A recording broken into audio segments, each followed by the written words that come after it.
Hey, welcome back to Mike's Diabetes World. Today I kind of want to talk about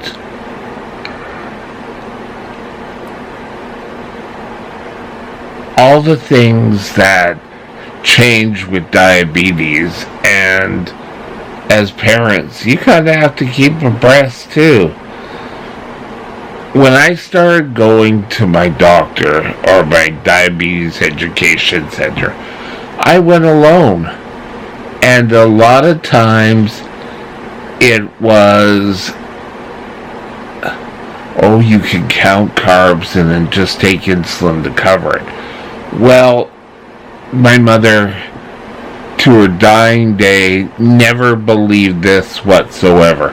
I was to stay on the same insulin.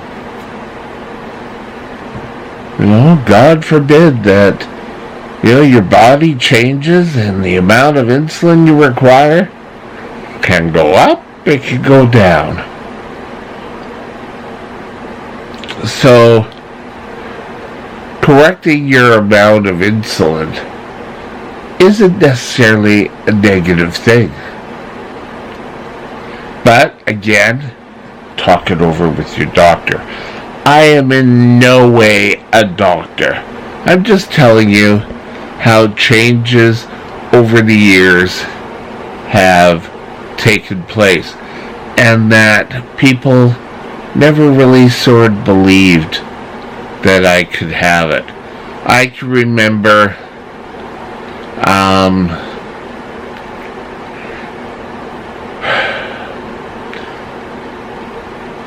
going, and we were shutting down a store and reopening a store and sending items out to different stores, just, moving stuff all day. And in between, it came up that at the end of it, it's tied in, trust me, I was not feeling great. I was really feeling severe low blood sugar. And so I went and I got a soda drink. And I was going to pay for the drink, it didn't matter. And I went and I drank a thing of Coke, and the other guy who went with me said, "Oh yeah, you're drinking Coke." I said, "Well, I'm having a little low blood sugar." "Oh, you'll come up with any excuse." And it's not really an excuse. It's what I need to survive. And, they don't go off and say, "Oh, well, you should be having everything with food coloring in it," and blah, blah, blah, blah, blah, blah. No one has restrictions on what you can eat. But one, holier than thou, a diabetic is supposed to just constantly stay on their diet. They can never falter.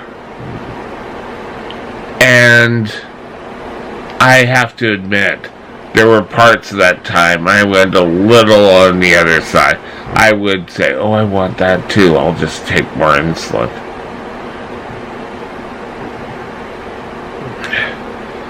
We really got into, the store I worked at was really getting into selling prepared foods for people.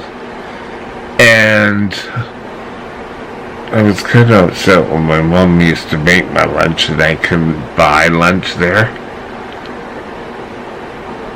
But, you know what? Oh well. Insulin was the answer to everything. Now, there is a downside of doing that, and that is what's happened to me, is I, over the years, have carried a huge amount of weight. And that's what insulin does. It switches, or it helps your body store excess fuel as fat. And I'm trying to think, oh God, yeah, I did that pretty much.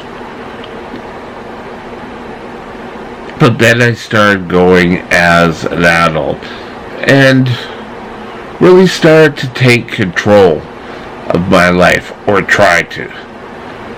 Doesn't necessarily say it works out to be the best. Every day, getting up to have to do a blood sugar. And if you get up late, you're going to be late. There's no if, buts, or ands. And when I was being a trainer, it was always a little hard to train and then be there and be on time and get there and all sorts of fun things. But so often diabetics think, oh well, they can go off and do whatever they want. Something that I've mentioned this before was, I think it was CNN Money Talk about a reporter who had type 1 diabetes. You can type in CNN, and in her desk she had a whole bunch of snacks broken already up into 15 grams of carbohydrates. I couldn't keep anything like that at work. And for a long time, I only had one glucometer. Now I have more than one. And there's always one with me now. And then there's one at home. And then there's a spare. Do you really need 3? Well, you tell me the first time you forget and have to go through a whole day without testing your blood sugar. Chances are, by the end of the day, you're going to feel like crap. I know. And I know there's an awful lot of 20-year-olds or teenagers who are going to sit here, watch this, and say, oh yeah, that'll never happen to me. And I've said this before. It will happen to you. And if you're unprepared, back in my day, if I had forgotten my lunch, and I didn't really want anything to do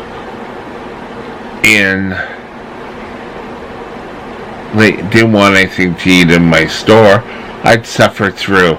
And by the morning, I'd have a low blood sugar. My worst night doing that was I had to go in for surgery.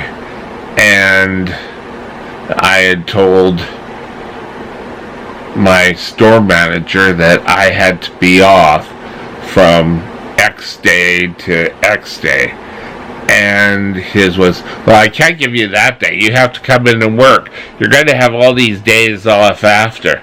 And I just didn't want to be surrounded by food and knowing that I couldn't eat. I couldn't eat, I think it was after 9 o'clock at night. You couldn't eat or drink anything. Oh, well, you should be able to get through a whole shift. I ended up passing off the shift. He wasn't too happy, but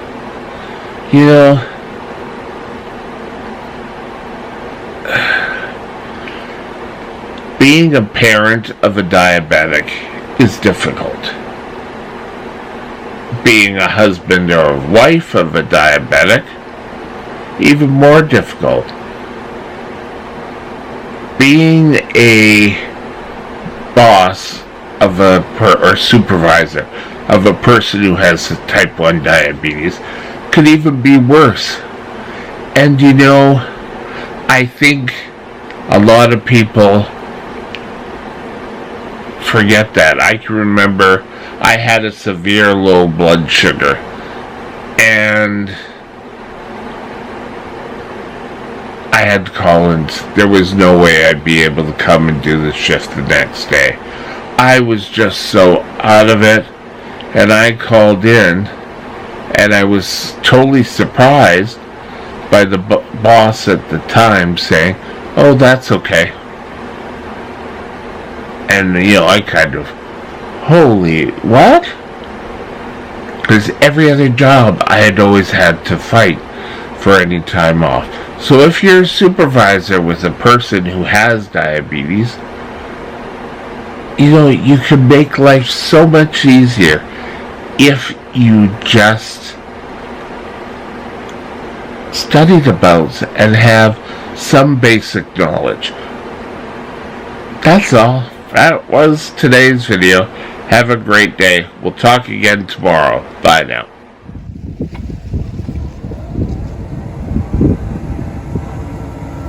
This is